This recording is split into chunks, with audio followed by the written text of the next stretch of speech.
အိမ်ဖော်မကတခင်မဖြစ်သူရဲ့ရှေ့တက်တဲ့မှာတင်သူမအကြောင်းမကောင်းအတင်းတုံနေခဲ့ပါတယ်အမျိုးသမီးကငါအတင်းပြောရင်သတိထားပြောနှင်းသွားတွေအကုန်ကျွတ်ကုန်မယ်လို့ပြန်ပြောလိုက်ပါတယ်နောက်တစ်စက္ကန့်မှာပဲအိမ်ဖော်မကကျမ်းပြင်ပေါ်ရုတ်တရက်လဲကျသွားပြီးသူ့သွားတွေတကယ်ပဲကျွတ်ကျကုန်ပါတယ်ဒါကိုမြင်တော့တခြားအိမ်ဖော်တွေလည်းတယောက်ပြီးတယောက်ထွက်ပြေးကုန်ကြပါတယ်အမျိုးသမီးရဲ့စကားတွေတကယ်ဖြစ်လာလိမ့်မယ်လို့သူတို့ဘယ်တော့မှထင်မထားခဲ့ကြပါဘူးမူလကဒီအမျိုးသမီးဟာဂိုင်းစတာကောင်းဆောင်မတယောက်ဖြစ်ခဲ့ပါတယ်ဒါပေမဲ့သူမတာမန်ဘဝကိုခံစားတော့မဲ့အချိန်မှာပဲသူမဖတ်ခဲ့မှုတဲ့ဝတ္ထုတစ်ပုဒ်ထဲကိုမတော်တဆရောက်သွားခဲ့ပါတယ်ဒါတင်မကပဲသူမကစာအုပ်ထဲကဗီလိမ်မဆက်ကောင်ဖြစ်နေခဲ့ပါတယ်အမျိုးသမီးကိုပျော်ရွှင်စေတဲ့တစ်ခုတည်းသောအရာကတော့သူမရဲ့စကားတွေကိုတကယ်ဖြစ်လာစေနိုင်တဲ့စွမ်းရည်ရရှိထားတာပါပဲဘသူမဆိုသူမကိုရန်ဆလာရင်သူမစကားပြောလိုက်ရုံနဲ့သူတို့ကိုအပြစ်ပေးနိုင်ပါတယ်အဲ့ဒီအချိန်မှာပဲအိမ်ဖော်တယောက်ရောက်လာပြီးအမျိုးသမီးရဲ့ခင်မူပြန်ရောက်လာကြောင်းသတင်းလာပို့ပါတယ်အရင်ကသူ့ခင်ပွန်းကိုတခါမှမတွေ့ဘူးလားကြောင်းအမျိုးသမီးကအမြန်သွားကြည့်လိုက်ပေမဲ့သူ့ခင်ပွန်းဒီလောက်ချုံမောလိမ့်မယ်လို့သူဘယ်တော့မှမထင်ထားခဲ့ပါဘူးဒါပေမဲ့အမျိုးသားကအခန်းထဲဝင်ချင်းပဲကွာရှင်းဖို့တောင်းဆိုလိုက်ပါတယ်တကယ်တော့တစုံတစ်ယောက်ကသူ့ကားကိုကလိထားတာကြောင့်ကားမတော်တဆမှုဖြစ်ခဲ့ပြီးတပ်တွေအားလုံးကဒီအမျိုးသမီးကိုညွှန်ပြနေခဲ့လို့ပါသူမကွာရှင်းစာချုပ်မှာလက်မှတ်ထိုးလိုက်တာနဲ့အမေရိကန်ဒေါ်လာ10 တန်းရမယ်လို့သူကအမျိုးသမီးကိုပြောပါတယ်မျိုးရဲ့အချမ်းသာဆုံးလူဖြစ်ပြီးတော့မှသူမကိုဒေါ်လာ10 တန်းပဲပေးရသလားဆိုပြီးအမျိုးသမီးကစိတ်ထဲကနေမကြေမနက်တွေးလိုက်မိပါတယ်ဒါပေမဲ့သူမရဲ့အတွေးတွေကိုခင်မှုဖြစ်သူကကြားနေရတယ်ဆိုတာသူမမသိခဲ့ပါဘူးခင်မှုဖြစ်သူကတခုခုထူးဆန်းတာကြားရလာလို့သူ့လက်ထောက်ကိုချက်ချင်းမိလိုက်ပါတယ်လက်ထောက်ကသူဘာမှမကြားရကြောင်းပြန်ပြောပါတယ်ဒီအချိန်မှာအမျိုးသမီးကကွာရှင်းစာချုပ်မှာလက်မှတ်ထိုးပြီးနေပါပြီဒါပေမဲ့ခင်မှုဖြစ်သူကမယုံနိုင်စွာနဲ့ရှုပ်ထွေးနေခဲ့ပါတယ်ဘာလို့လဲဆိုတော့အမျိုးသမီးကသူ့ကိုရဖို့9နှစ်လုံးလိုက်ခဲ့တာဖြစ်ပြီးသူ့ကိုလက်ထပ်နိုင်ဖို့သူ့အဖိုးစီမှာမိသားစုချင်းလက်ထပ်ဖို့တောင်းအတင်းတောင်းဆိုခဲ့တာဖြစ်လို့ပါဘာလို့ဒီလောက်မြန်မြန်ဆန်ဆန်ကွာရှင်းဖို့သဘောတူလိုက်လဲဆိုတာခင်မှုဖြစ်သူကနားမလည်နိုင်ခဲ့ပါဘူးပြီးတော့သူမရဲ့အတွေးတွေကိုဖက်ကြားလိုက်ရပြန်ပါတယ်အမျိုးသမီးကကွာရှင်းပြီးရင်ယောက်ျားမော်ဒယ်18ယောက်လောက်ငှားပြီးပြောပါလိုက်အောင်မယ်ဆိုတဲ့အတွေးပါသူမရဲ့အစီအစဉ်တွေကြောင့်သူအရန်တုံလို့သွားပြီးသူ့လက်ထောက်ကိုအခန်းပြန်ပို့ပေးဖို့အမြန်ပြောလိုက်ပါတယ်ခင်မှုဖြစ်သူပြုတ်တရက်ထွက်ပြေးသွားတာကိုမြင်တော့အမျိုးသမီးဇဝေဇဝါဖြစ်သွားပါတယ်အခုတော့သူ့ခင်ပွန်းကကွာရှင်းဖို့နောက်ဆုတ်သွားပုံပေါက်နေပါတယ်အမျိုးသမီးကကဘာအစ်စ်မှာကြံခဲ့တဲ့ပတ်စံတွေအကြောင်းတွေးမိပြီးသူ့ရဲ့မူလဘဝကိုပြန်သွားနိုင်မဲ့နည်းလမ်းကိုရှာဖို့ဆုံးဖြတ်လိုက်ပါတယ်သူမရဲ့စကားတွေမှာမော်ဆွမ်းအားရှိမှန်းသိတာကြောင့်သူမကဝရန်ဒါမှာသွားရက်ပြီးကဘာကြီးပျက်စီးသွားဖို့အော်ဟစ်လိုက်ပါတယ်နောက်တစ်စက္ကန့်မှာပဲလေပြင်းတွေ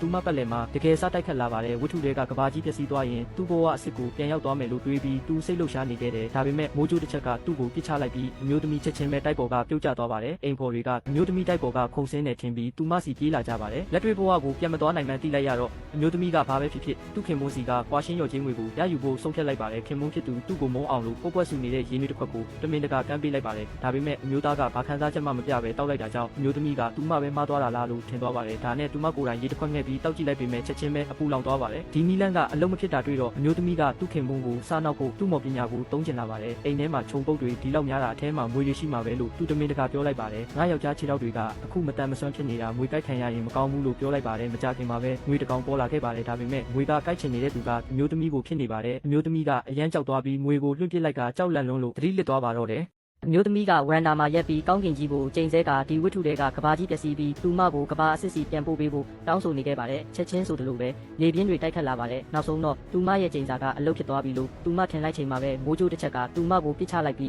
းဝရန်ဒါပေါ်ကနေတန်တန်မတ်မတ်ပြုတ်ကျသွားခဲ့ပါတယ်အစီခံတွေကအပြေးလွှားရောက်လာကြပြီးတခင်လေးရဲ့ညှင်းပယ်မှုကိုမခံနိုင်လို့သူမခုန်ချလိုက်တာပဲလို့ချက်ချင်းကောက်ချက်ချလိုက်ကြပါတယ်ဒါပေမဲ့ဘသူမှအံ့ဩလို့မဆုံးခင်မှာပဲအိမ်တော်ထိန်ကရဲတွေနဲ့အတူရောက်လာပြီးအမျိုးသမီးကတခင်လေးကိုကားမတော်တဆမှုဖြစ်အောင်လုပ်ကြံခဲ့သူဖြစ်ကြောင်းဆွဆွဲလိုက်ပါတယ်အမျိုးသမီးကမတ်တက်ထားရက်လိုက်ပြီးအိမ်တော်ထင်းကသာသူမကိုစိတ်ခတ်ပြီးသူမအဖြစ်ခံဆောင်ကတခင်လေးကိုကားမတော်တဆမှုဖြစ်အောင်လုပ်ကြံခဲ့ကြောင်းဖွင့်ချလိုက်ပါတယ်အိမ်တော်ထင်းကသူ့ကိုအသေးဖြတ်ချင်လို့မဟုတ်တာတွေပြောနေတယ်လို့ဆွဆွဲနေလုံးမှာပြုတ်ကျသွားတဲ့သူမဖုန်းကိုအိတ်ဆေးရောင်းတဲ့သူစီကဖုန်းဝင်လာခဲ့ပါတယ်ရဲကဖုန်းကိုကောက်ကင်လိုက်တဲ့အခါဆေးရောင်းသူကသူ့ဆေးကိုမကောင်းတဲ့သုံးသက်ချက်ပေးခဲ့လို့ဆိုပြီးအိမ်တော်ထင်းကိုစူပူချိန်မောင်းပါတော့တယ်တကယ်တော့အမျိုးသမီးကအိမ်တော်ထင်းရဲ့အကောင့်ကိုဟပ်ပြီးအရာအလုံးပေါ်သွားအောင်သုံးသက်ချက်ဝင်ရေးထားခဲ့တာပါအမှန်တရားပေါ်သွားတော့အိမ်တော်ထင်းကရှေ့ကိုတဟုန်ထိုးပြေးဝင်လာပေမဲ့လမ်းတစ်ဝက်မှာတင်ပါရိုက်ခံလိုက်ရပြီးနေရံမှာသွားကတ်နေခဲ့ပါတယ်ကြမ်းတမ်းတဲ့အမျိုးသမီးကခင်မုန်းဖြစ်သူကိုမြင်လိုက်တဲ့အခါချက်ချင်းပဲနှုတ်နေတဲ့ပန်းပွင့်လေးတစ်ပွင့်အဖြစ်အကြီးပြောကြသွားပြီးဝမ်းနဲ့ပက်လက်ဟန်ဆောင်ကသူ့ကိုတွဲတက်လိုက်ပါတယ်တခင်လေးကအိမ်တော်ထင်းရဲ့လှုပ်ကြံမှုတက်တေအထောက်ထားအားလုံးကိုရဲတွေစီတည်ငြိမ်စွာနဲ့လွှဲပြောင်းပေးလိုက်ပါတယ်အိမ်တော်ထင်းကိုခေါ်ဆောင်သွားပြီးနောက်မှာအမျိုးသမီးကရဲရင်နဲ့အတွေ့အကြုံရုတ်တရက်ရလိုက်ပါတယ်သူမကိုကွာရှင်းသွားအောင်တခင်လေးကိုချိန်စာတိုက်ရင်ကောင်းမလားပေါ့တခင်လေးကသူမရဲ့စိတ်ထဲကအတွေးတွေကိုကြားနေရတဲ့အတွက်သူမကိုတတိအပြည့်နဲ့စိုက်ကြည့်နေခဲ့ပါတယ်သူမကဥယျာဉ်ထဲမှာလမ်းလျှောက်ထွက်ဖို့ဖိတ်ခေါ်လိုက်တဲ့အခါသူမရဲ့ရွေချက်တွေကိုခေါ်ထုတ်ဖို့အတွက်သူသဘောတူလိုက်ပါတယ်အမျိုးသမီးကသူ့ ကိုလက်ဖက်ရည်ကမ်းပေးပြီးပူတယ်နော်လို့သတိပေးလိုက်ပါတယ်။သူမရဲ့စူးစိုက်ကြည့်နေမှုအောက်မှာ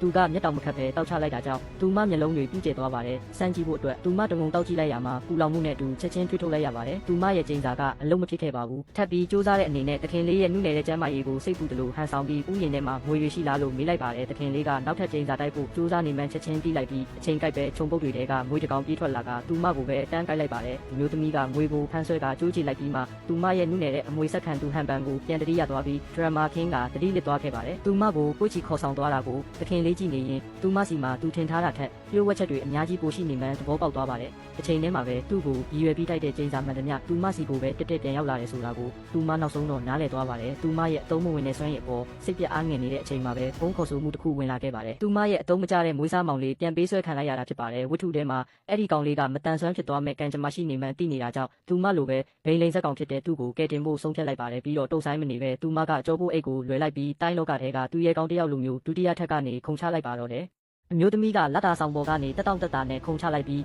အတန်တိတ်ဆင်းတက်လိုက်ပါတယ်ပြန်ပေးဆွဲခံရတဲ့မောင်လေးကိုကဲတင်ဖို့အတွက်သူမကလူမိုက်ကိုင်းရဲ့ခြေကုပ်စခန်းထဲကိုတယောက်တည်းတန်းတန်းမတ်မတ်ဝင်သွားခဲ့ပါတယ်တယောက်တည်းဝင်လာတာကိုမြင်တော့မောင်လေးကစိုးရိမ်တကြီးနဲ့ထွက်သွားဖို့အော်ပြောပါတယ်အမျိုးသမီးကတော့ကြောက်လန့်နေမဲ့အစားမောင်လေးကိုလှောင်ပြောင်လိုက်ပြီးဒီလိုရိုက်ခံရတဲ့အထိအတုံးမကျတဲ့ကောင်လို့ပြောလိုက်ပါတယ်ဂိုင်းကောင်းဆောင်ကသူ့မောင်လေးပြန်လွတ်ပေးဖို့အတွက်ပြန်ပေးငွေ9 တန်းတောင်းပါတယ်သူမကပခုံးတုံးပြပြီးပတ်စံမရှိဘူးလို့အေးဆက်ဆက်ပြောလိုက်တော့ဂိုင်းကောင်းဆောင်ဒေါသတွေစူပွက်သွားပါတယ်ဒါပေမဲ့လက်ပါစီတယောက်ကသူမရဲ့အလှကိုကြည့်ပြီးရွေးချယ်စရာတစ်ခုကိုအကြံပြုပါတယ်ပြန်ပေးငွေအစားသူမရဲ့ခန္ဓာကိုယ်နဲ့ပေးဆက်ဖို့ပါအမျိုးသမီးကမဲပြုံးပြုံးပြီးသူ့ရဲ့ရုပ်ဆိုးတဲ့မျက်နှာကိုလှောင်ပြောင်ကခေါင်းပေါ်မီးဆိုင်ပြုတ်ကျမလာအောင်တတိထားဖို့တတိပေးလိုက်ပါတယ်လက်ပါစီကဒေါသတကြီးလက်ညှိုးထိုးလိုက်တဲ့အချိန်မှာပဲမီးဆိုင်ပြုတ်ကျလာပြီးသူ့ခေါင်းပေါ်တက်တက်ကျပွဲသွားပါတယ်ဂိုင်းကောင်းဆောင်ကရုပ်မာတဲ့အပြုံးနဲ့ပြုံးလိုက်ပြီးဒီအကြံကပိုကောင်းတယ်လို့မြင်သွားပါတယ်အမျိုးသမီးကလည်းမျက်လုံးထဲမှာကတိကတက်အရေးအယောင်တွေနဲ့ပြန်ပြုံးပြပြီးသဘောတူညီချက်ကိုလက်ခံလိုက်ပါတယ်မောင်လေးကသူမအားကိုးရမယ်နေပြီးထင်ပြီးအဲ့ဒီကနေထွက်သွားဖို့ထပ်ပြီးအော်ဟစ်ပြန်ပါတယ်ဒါပေမဲ့ဂိုင်းသားတယောက်ကညစ်ပတ်နေတဲ့ခြေအိတ်တစ်ဖက်ကိုပါဇက်ထဲထိုးထည့်ပြီးတိတ်အောင်လှုပ်လိုက်ပါတယ်အခန်းထဲခေါ်သွားခံရတဲ့အခါအမျိုးသမီးကမာယာပါတဲ့အပြုံးနဲ့ဂိုင်းကောင်းဆောင်ကိုကြဲကြဲအော်ဖို့ပြောပြီးပိုကျဲလေးသူမပို့သဘောကျလိပဲလို့တတိပေးလိုက်ပါတယ်ဂိုင်းကောင်းဆောင်ကြောင်းတောင်းဖြစ်နေလုံးသူမကသူ့ရဲ့ပါဖောင်းဖောင်းကိုအတန်ကြီးအောင်ရိုက်ချလိုက်ပါတယ်အတန်ကခမ်းမှလည်းဟိန်းထွက်သွားပြီးအပြင်ကဂိုင်းသားတွေကစိတ်ဝင်စားနားထောင်နေကြကတချို့ကတကားနားကပ်ပြီးချောင်းကြည့်ကြပါတယ်အဲ့ဒီနောက်မိုးကြိုးပြစ်ချလိုက်တယ်လို့မျိုးဂိုင်းကောင်းဆောင်ကတကားကိုတိုက်ဖွင့်ပြီးအပြင်ကိုလွတ်ထွက်လာပါတယ်ပြုတ်ကျလာတဲ့တကားအောက်မှာလက်ပါစီတချို့ပြီးမိသွားပြီးအမျိုးသမီးကတော့ဘာမှမဖြစ်ပဲဘရင်မတပားလိုရက်နေတာသူမဖန်တီးလိုက်တဲ့ဖြည့်ဆည်းမှုတွေကိုပြုံးကြည့်နေပါတယ်နောက်တစ်ခဏမှာပဲဂိုင်းသားတွေကဓာတ်တွေဆွဲထုတ်ပြီးခမ်းမှတဲ့ဝင်လာကမောင်လေးကိုတစားခံလှုပ်လိုက်ကြပါတယ်